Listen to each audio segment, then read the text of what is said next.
قفلۃ کغزوۃ. ترجمہ سنیں اس کا. جناب رسول اللہ صلی اللہ علیہ وسلم کا ارشاد مبارک ہے، قفلۃ کغزوۃ، جہاد کر کے واپس لوٹنا ایسا ہے جیسے کہ جہاد میں شرکت کرنا. قفل کے معنی ہے لوٹنا، واپس. غزوہ آپ جانتے ہیں نا، غزوہ کہتے ہیں جہاد میں شرکت کو، جہاد کرنا. بات سمجھ میں آ رہی ہے؟ ہاں، جہاد کر کے واپس لوٹنا یہ بھی ایسا ہی ہے جیسے جہاد کرنا. یعنی واپس لوٹتے وقت بھی انسان کو وہی ثواب ملتا ہے جو جہاد میں شرکت کے وقت مل رہا تھا. تشریح میں سمجھ میں آ جائے گی بات. ترجمہ بھی سمجھ میں آ گیا. قفلۃ، جہاد سے واپس لوٹنا، یعنی یہ ثواب کے اعتبار سے ایسا ہی ہے کغزوۃ، جیسا کہ جہاد میں شرکت کرنا. ترجمہ سمجھ میں آیا؟ دیکھیے، جہاد میں انسان شرکت کرتا ہے. جہاد بہت بڑا عمل ہے، بہت مقدس عمل ہے، اور مجاہد کے بہت زیادہ فضائل ہیں. جو انسان اللہ پاک کے راستے میں جہاد کرتا ہے، حضور علیہ الصلوۃ والسلام کی سیرت طیبہ آپ حضرات نے پڑھی ہوگی یا پڑھیں گے، ایک بہت بڑا حصہ مغازی پر مشتمل ہے. اسی لیے بخاری شریف میں طلباء جانتے ہیں، علماء جانتے ہیں کہ امام بخاری رحمۃ اللہ علیہ نے مستقل ایک باب قائم کیا ہے، کتاب المغازی. کتاب المغازی بہت تفصیلی، جلد ثانی وہیں سے شروع ہوتی ہے.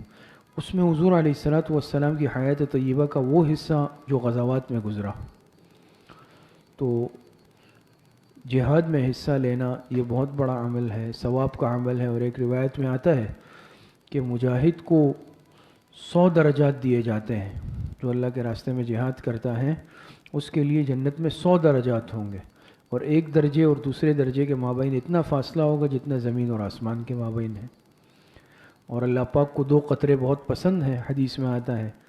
ایک وہ جو خون کا قطرہ جو اللہ کے راستے میں گر جائے، دوسرا وہ آنسو جو اللہ کے خوف سے بہہ جائے. تو بہرحال بہت بڑے فضائل ہیں. ایک اور روایت میں آتا ہے، آپ علیہ السلام نے فرمایا، الجنت تحت ظلال السیوف، جنت تلواروں کے سائے تلے ہے. جنت کہاں ہے؟ تلواروں کے نیچے ہے، تلواروں کے سائے تلے ہے. بہرحال ایک صاحب ایمان جب غزوہ کرتا ہے، جہاد میں شرکت کرتا ہے، تو اس کے بہت زیادہ فضائل ہیں. پھر جب جہاد کے بعد یہ واپس لوٹتا ہے، اب جہاد ختم ہو گیا، اب تو یہ گھر آ رہا ہے. لیکن اس حدیث سے ثابت ہوتا ہے کہ اس کے جو لوٹنے کا سفر ہے یہ بھی سب جہاد میں شمار ہوتا ہے. اس کے ایک ایک قدم پر اس کو وہی اجر و ثواب ملتا ہے جو ثواب اس کو میدان جنگ میں مل رہا تھا. وہ ثواب موقوف نہیں ہوتا، ختم نہیں ہوتا، بلکہ واپس ملتا ہے، اس کو ملتا رہتا ہے. یہ گھر واپس پہنچتا ہے تب بھی اس کو ثواب ملتا ہے. جیسے کہ حاجی حج کر کے جب واپس لوٹتا ہے تو اس کا ثواب فوراً ختم نہیں ہوتا، اس کو ثواب ملتا رہتا ہے. اسی طریقے سے ایک مجاہد جب اللہ کے راستے میں جہاد کر کے واپس لوٹتا ہے، اس کا اجر و ثواب اسی طرح جاری رہتا ہے. اور بعض حضرات نے اس کا شان ورود بھی ذکر کیا اس حدیث کا. وہ شان ورود یہ ذکر کیا کہ ایک مرتبہ حضور علیہ السلام نے ایک جماعت بھیجی جہاد کے لیے. یہ بات بھی سمجھ لیں بطور فائدے کے، ایک ہوتا ہے غزوہ، ایک ہوتا ہے سریہ. نام سنا ہے سریہ؟ غزوہ وہ ہوتا ہے جس میں آپ علیہ السلام نے بنفس نفیس شرکت کی ہو، خود تشریف لے گئے ہو. اور جس میں آپ علیہ السلام تشریف نہیں لے گئے ہوں بلکہ آپ نے جماعت روانہ کی ہو دشمنوں سے لڑنے کے لیے، اس کو سریہ کہتے ہیں، سین سے. تو آپ علیہ السلام نے ایک جماعت بھیجی دشمنوں کے مقابلے میں، لیکن دشمنوں کی تعداد بہت زیادہ تھی، بہت زیادہ تھی، یعنی کوئی جوڑ ہی نہیں تھا. تو وہ لشکر واپس آیا. جب وہ لشکر واپس آیا، آپ علیہ السلام نے اس موقع پر فرمایا، قفلۃ کغزوۃ، کہ یہ جو لشکر واپس آیا ہے، یہ نہیں کہا جائے گا کہ انہوں نے جہاد نہیں کیا، بلکہ ان کا واپس لوٹنا جہاد کی تیاری کے لیے ہے.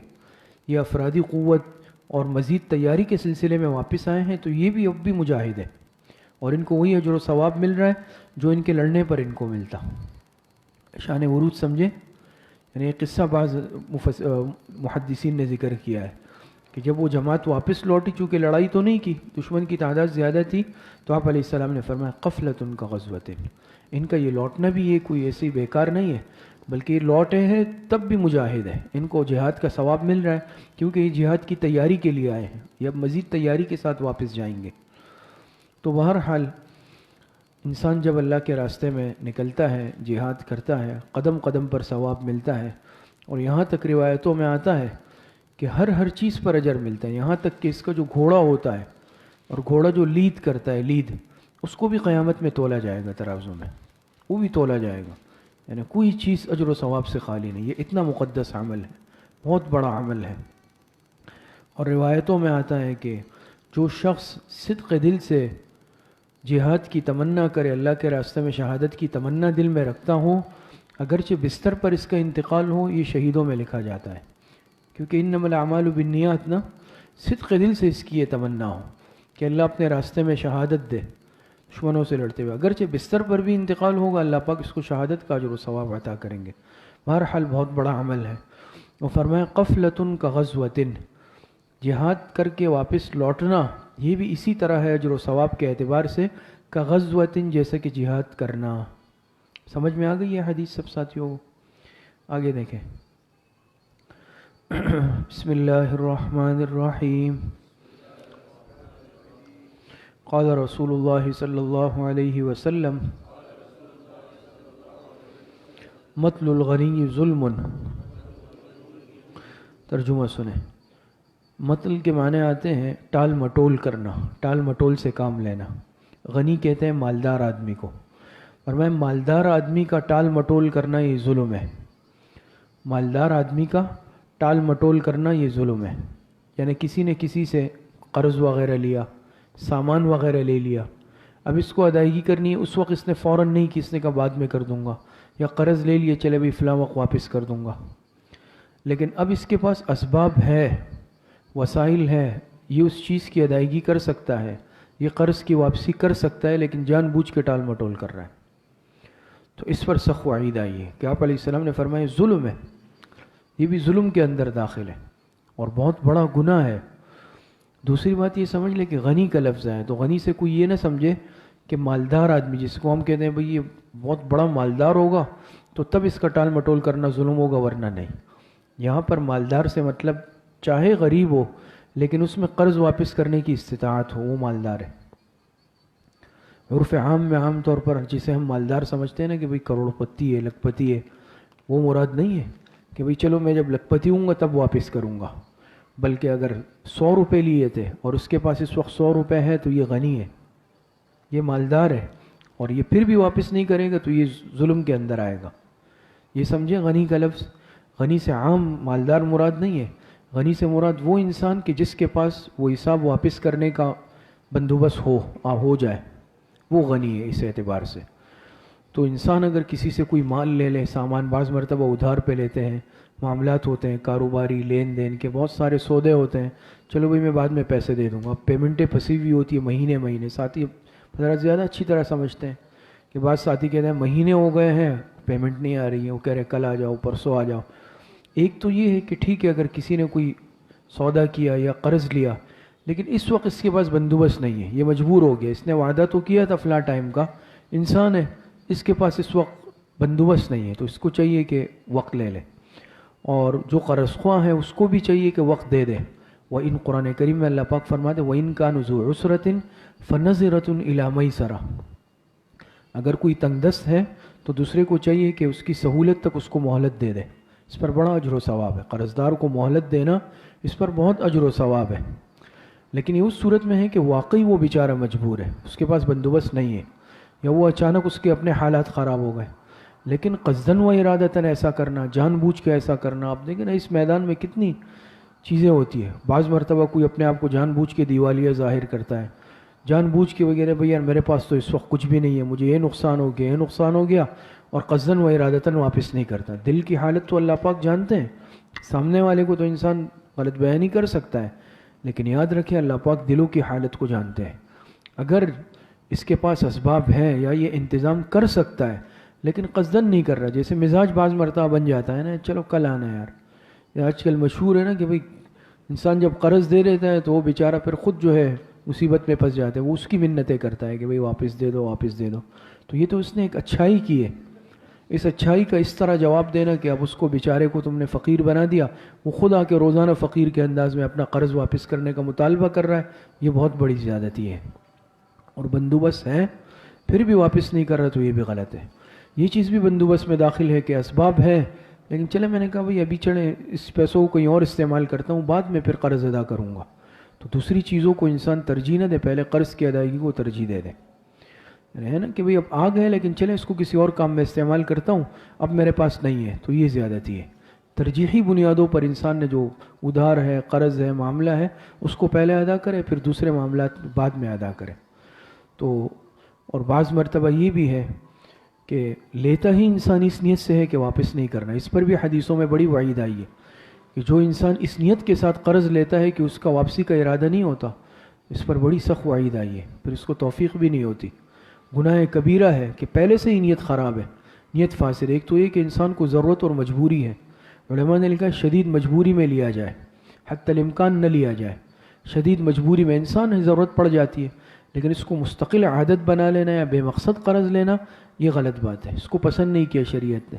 اور دوسرا انسان لے تو اس وقت بھی نیت یہ ہو کہ بھئی جیسے ہی ہوں گے فوراً ادا کروں گا، یہ بوجھ سر سے اتاروں گا، لیکن خدا نہ خواستہ لیتے وقت ہی دل میں چلے یار اب لے لوں ایک دفعہ پھر دیکھیں گے، پھنسانے کا ارادہ ہے سامنے والے کو، تو اس وقت ہی فساد نیت ہے، پھر اس میں اللہ پاک بھی مدد اور معاونت نہیں فرماتے ایسے انسان کی۔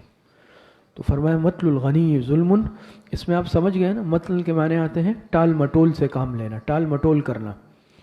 اسی طریقے سے یہ بھی اس میں داخل ہے، کسی نے اجرت پر کوئی مزدور لیا، کام کروایا، اب اس کی جو ہے ادھار جیسے ہوتا ہے نا دہاڑی دیتے ہیں، یا مزدور بیچارہ اپنی مزدوری کے لیے آیا، چلو کل آؤ، بعض دفعہ ٹھیکیدار وغیرہ بڑے ظلم کرتے ہیں، ظالمانہ رویہ ہوتا ہے، وہ مزدور بیچارے بیٹھے ہوئے ہیں شام تک، پورا دن جو ہے کام کیا، شام کو جب آیا تو ٹھیکیدار نے کہا کل آ جاؤ، بھئی پرسوں آ جاؤ، بس زبان سے ایک جملہ نکالا، ترسوں آ جاؤ۔ اب وہ بیچارہ مجبور ہے، وہ زبردستی تو نہیں کر سکتا، لیکن اب وہ سارا دن پسینہ بہا رہا ہے، اور اس ظالم نے کہا کہ کل آ کے اپنا پیسہ لے لو، پرسوں آ کے، ایسے بھی ہوتے ہیں بھاگ جاتے ہیں، اور وہ غریب بیچارہ جو مزدوری کرتا ہے وہ اسی طرح رہ جاتا ہے، لیکن اللہ پاک کی پکڑ سے تو پھر قیامت کے دن نہیں بچ سکتے۔ تو یہ بھی اس میں داخل ہے کہ کسی سے کوئی کام لے کر پھر اس کو اس کی اجرت ادا نہیں کرنا۔ حدیث میں آتا ہے آپ علیہ السلام نے فرمایا کہ مزدور کی مزدوری اس کا پسینہ خشک ہونے سے پہلے ادا کر دو، قبل یجف عرقہ کے الفاظ آتے ہیں کہ مزدور کی مزدوری کو اس کا پسینہ خشک ہونے سے پہلے ادا کر دو۔ یہ دیکھیں کنایہ ہے کس سے؟ یہ کنایہ ہے سرعت سے، یعنی فوراً ادا کرو، ابھی پسینہ بھی خشک نہیں ہوا، جیسے ہی وہ فارغ ہو گیا اس کے ہاتھ میں اس کے پیسے پکڑا دو۔ لیکن اس میں بھی ایک طبقہ آپ دیکھتے ہیں ایسا ہوتا ہے کہ جس کے ہاتھ میں کنٹرول ہوتا ہے، بعض دفعہ جس نے کام کروایا اس کے پاس نہیں ہوتا، بھئی دوسرے کو ٹھیکیدار یا کوئی بنا دیا، اب وہ آگے ظلم کر رہا ہے، یہ بھی غلط ہے۔ تیسری حدیث پڑھتے ہیں، بسم اللہ الرحمن الرحیم، قال رسول اللہ صلی اللہ علیہ وسلم سید القوم فی السفر خادمہم۔ ترجمہ سنیں، جناب رسول اللہ صلی اللہ علیہ وسلم کا ارشاد مبارک ہے کہ سید القوم فی السفر خادمہم، قوم کا امیر سردار وہ سفر میں ان کا خادم ہوتا ہے۔ اس کے دو معنی، دو ترجمے ہو سکتے ہیں۔ پہلے ترجمہ سنیں، سید القوم، قوم کا سردار، قوم کا امیر وہ سفر میں ان کا خادم ہوتا ہے۔ بعض حضرات نے اس کا معنی اس طرح بھی لیا ہے، سید القوم فی السفر خادمہم، کہ قوم کا امیر، اصل امیر سفر میں وہی ہوتا ہے جو ان کا خادم ہوتا ہے، جو خادم ہوتا ہے نا اصل امیر وہی ہے۔ دونوں ترجمے میں کسی کو فرق سمجھ میں آیا؟ نہیں آیا؟ پہلے یہ ہے کہ قوم کا جو امیر ہوتا ہے نا سفر میں وہ اصل میں خادم ہوتا ہے۔ یہ نہیں ہے امیر کا مطلب یہ نہیں، ہم تو یہ سمجھتے ہیں نا کہ بھئی حکم چلاؤں گا، بھئی تم ایسا کر لو، جاؤ تم پانی لے آؤ، جاؤ تم کھانا پکا لو، تم ایسا کر لو، تم ایسا کر لو، یہ عمارت نہیں ہے، بلکہ امیر کی ذمہ داری سب سے زیادہ یہ ہے کہ وہی سب سے زیادہ خدمت کرے، وہی جو ہے پوری جماعت کا خادم بنے، یہ اصل امیر۔ عمارت کا اصل تقاضا کیا ہے کہ وہ خادم ہوگا، ایک مطلب سمجھے۔ دوسرا مطلب علماء نے لکھا ہے کہ جماعت میں امیر چاہے کوئی بھی ہو، لیکن جو اصل میں خدمت کر رہا ہے نا وہ اصل میں امیر ہے۔ نہیں سمجھ میں آئی؟ مثال کے طور پہ امیر عثمان ہے، لیکن خدمت وہاں پہ آفاق کر رہا ہے، یہ امیر نہیں ہے لیکن ساری خدمت یہ کر رہا ہے، تو گویا کہ اصل امیر یہ ہے. دوسرا مطلب یہ ہے. اور ایک مطلب یہ ہے کہ عثمان امیر ہے تو اس کو چاہیے کہ سب سے زیادہ خدمت یہ کرے گا، یہ اصل میں خادم ہے. آج ہم تو عمارت کا مطلب یہ سمجھتے ہیں کہ وہ عمارت کا مطلب یہ ہے کہ میں حکم دوں گا، یہ امیر تھوڑی ہے. حضرت عمر رضی اللہ تعالی عنہ خلیفہ وقت بنے. آج تو ہم سمجھتے ہیں بھئی میرے پاس عہدہ آ گیا، کرسی آ گئی اور میرے پاس منصب آ گیا تو چلو اب میرے مزے ہیں، میں جو کروں گا. لیکن ایسا نہیں ہوتا. آپ صحابہ کی اور خلفائے راشدین کی سیرت دیکھ لیں کہ وہ قوم کی خدمت کرتے تھے. وہ اپنے آپ کو سب سے زیادہ خادم تصور کرتے تھے. رات کو گشت کرتے تھے گلیوں میں، اور کوئی ضرورت مند نظر آتا اس کی مدد کرتے تھے. تو اسی طریقے سے اگر کوئی جماعت جا رہی ہے، جہاد کی جماعت جا رہی ہے، اس پر کوئی امیر ہے. دعوت اور تبلیغ کی نیت سے کوئی جماعت جا رہی ہے، اس پر ایک امیر بنتا ہے. اور یہ ایک سنت طریقہ ہے، حضور علیہ الصلاۃ والسلام کا طریقہ ہے کہ ایک کو امیر بنایا جائے. تو اب بھی آپ دیکھتے ہیں کہ اگر کوئی اس طرح جماعت جاتی ہے، دعوت کی نیت سے جا رہی ہے، جہاد میں جا رہی ہے، یا اسی طریقے سے تصوف اور سلوک کا خانقاہی سفر ہے، یا کوئی دینی سفر ہوتا ہے، تو کہتے ہیں بھئی ایک کو اپنا امیر بنا لو، اس کو امیر بنایا جاتا ہے. تو اب مقصد یہ ہے کہ جو امیر ہے اس کی عمارت کا تقاضا یہ ہے کہ وہ سب کو لے کر چلے گا، خدمت کرے گا. اصل امیر ہی یہ ہے. اصل عمارت کا تقاضا یہ ہے کہ یہ سب کو ساتھ لے کر چلے گا. کسی کو کوئی پریشانی ہوگی اس پریشانی کو حل کرے گا، کوئی کمزور ہوگا اس کے ساتھ معاونت کرے گا، ضعفاء ہوں گے ان کی مدد کرے گا. یعنی ہر ایک کے ساتھ خدمت والا جذبہ ہوگا. اس کا خدمت کا جذبہ تو ہر انسان میں ہونا چاہیے، لیکن سب سے زیادہ ذمہ داری یہ امیر پر ہے خدمت کی، کہ یہ خادم بن کر رہے گا، مخدوم بن کر نہیں رہے گا. آج یہ سوچ جہاں پر ہوتی ہے کہ بھئی امیر کی کہ میں مخدوم بن کر رہوں گا، لوگ میرے حکم پر بس عمل کریں گے، میرے اشاروں پر، تو یاد رکھیں کہ پھر وہ چیز ناکام ہوتی ہے. اور اصل میں امیر ہی وہی ہے کہ جو خدمت کا جذبہ لے کر چلے. اور دوسرا مطلب بھی ہو سکتا ہے کہ جو سب سے زیادہ خدمت کا جذبہ اس جماعت میں رکھ رہا ہے. امیر ٹھیک ہے کوئی اور ہے، امیر کوئی اور ہے، مقرر ہے اصولی طور پر، لیکن جو خدمت کرتا ہے یہ اصل میں امیر ہے. گویا کہ یہ عمارت کے یعنی امیر بننے کے قابل ہے، یا یہ اصل میں امیر ہے. تو بہرحال یہ بڑی اہم حدیث ہے.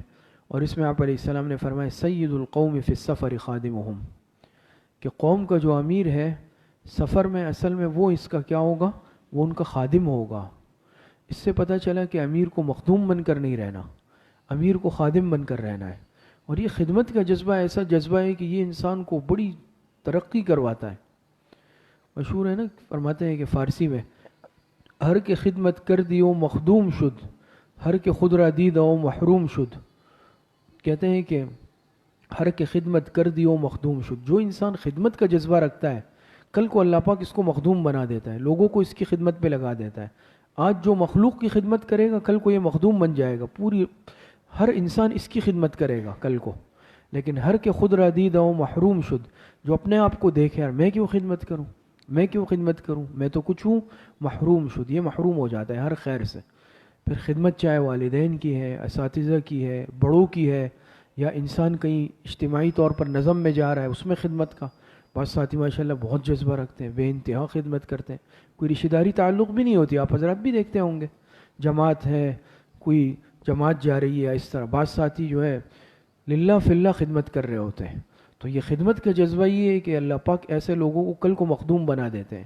پھر اللہ پاک مخلوق کو ان کی خدمت میں لگا دیتے ہیں. یہ کسی کو نہیں بولیں گے، لوگ خود ان کی خدمت کریں گے. یہ اللہ پاک کی طرف سے فیصلے ہوتے ہیں.